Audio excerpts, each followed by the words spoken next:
Today, we're diving deep into the WNBA, and honestly, Caitlin Clark is getting seriously disrespected. The MVP rankings just dropped, and she's shockingly left out of the top 5. On top of that, the commissioner made some eyebrow-raising comments about the whole situation. So buckle up, we're heading to Indy for this one. Let's get into it. First things first, Caitlin Clark isn't even listed in the top 5 MVP candidates. Yes, you read that right, not even close. The WNBA recently released their MVP power rankings, and Clark's name is nowhere to be seen. Let's break down the list. At number 1, it's A'ja Wilson, who's been absolutely dominant this season, delivering what many are calling her best year yet, leading in scoring, rebounding, and blocks. Number 2 is Nysa Clyre from the Minnesota Lynx, whose MVP case is gaining steam after big wins over the Aces. Sabrina Ionescu takes the 3rd spot, followed by Breanna Stewart at 4, and Alyssa Thomas from Connecticut rounding out the top 5. But still,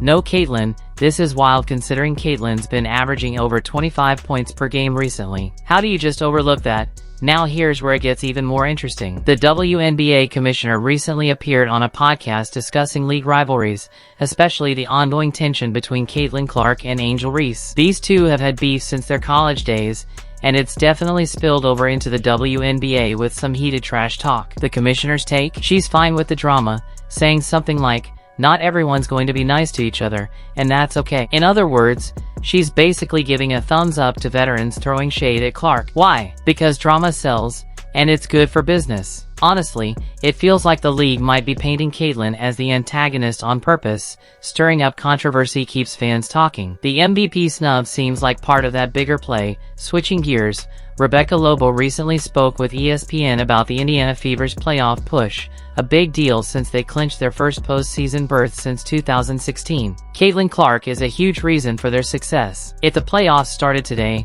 the Fever would face Connecticut in the first round. Lobo pointed out that while the Fever have been exciting to watch, their lack of playoff experience could be a real hurdle. None of the starters have been in the playoffs before, and that might hurt against seasoned teams.